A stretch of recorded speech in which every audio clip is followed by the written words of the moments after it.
Yeah, we have embarked on using the HVAC shop as kind of like our beta test.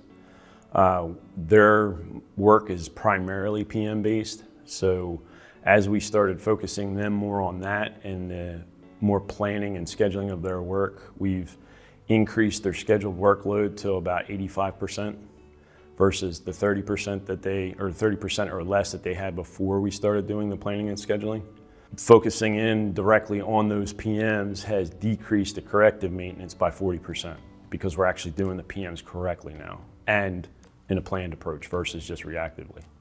Originally, it was based on the way the calls came in. So we would get, for the HVAC shop, it was more like the too hot, too cold calls. And we were finding that the assets were not maintained properly. So they were failing prematurely or they were aged to the point where we had to replace them. As we started finding them by condensing the PMs and the job plans down a little bit easier for the mechanics to understand, they started reporting back to us, I can optimize the PM by doing this and it will stop this from happening. So there are a couple examples of like belts fraying or misalignments, that kind of thing.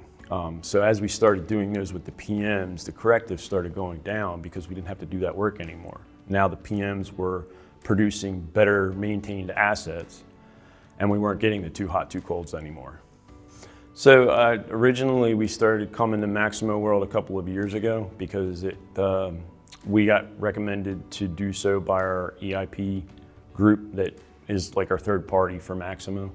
They thought it'd be a good opportunity for us to kind of learn some different things about Maximo and how it could work for us.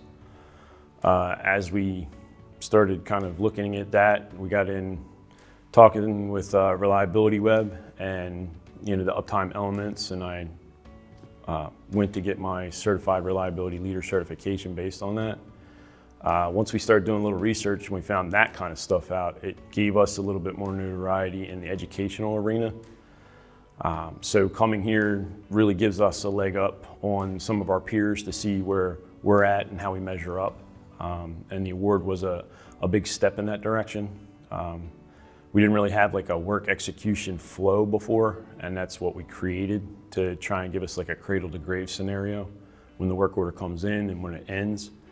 And then having Prometheus as the planning and scheduling portion behind that really propelled us to do much better things as we progressed it.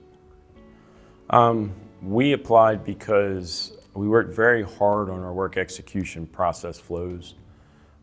We created procedures from them. And the idea that we put so much work behind it, we wanted to get a little bit of recognition for it because it was a lot of work. I mean, to have our team concentrate on that and see if we could get something that was tangible for everybody to use and make it easy to use, that was the big thing. A lot of the other universities aren't really set up for good process flows. And now that we've gone towards this award, it's going to give us hopefully a little bit of notoriety and kind of like the stamp of approval on what we've actually done. Executive sponsorship is a crucial piece to everything that you do, whether it be get a new CMMS system, identify the processes and procedures that you want. For us, it was trying to get our executive leadership, the executive vice president and the president area, to understand how maintenance is really done. And I used this in the presentation that I did for reporting this time, was they want to try and work on their car while it's still running versus the way you're supposed to do it by stopping, making the repairs or doing the maintenance on it and then going from there.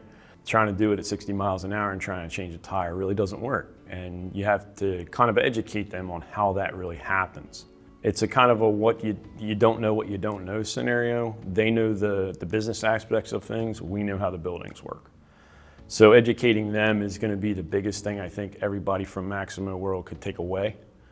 The more you do that, the more I think you'll get buy-in from them to support any of the upgrades that you need to do, or if you have to create a new system by doing that. It was nice to get everybody back together. We've been clogged up on Zoom calls or Teams calls or go-to meetings, and just doing everything virtually. While that's kind of the wave of the future, and with the digital transformation stuff that's going on, and it's obviously going to be there, but having that human interaction and understanding, what kind of hurdles we have to pass through, it's really been nice to have everybody together again to do that. Usually over a meeting, you don't get a sense of what people are encountering, whereas being together and talking through some of that stuff, you actually get a good idea of what we can do and what we can't do. And then having the learning sessions, I mean, that's great. And then, Terry and Mara and the group have been awesome about, inserting us in certain things that we needed to be due to the award. And that's really kind of propelled us to say, this is a very important conference for us to come to.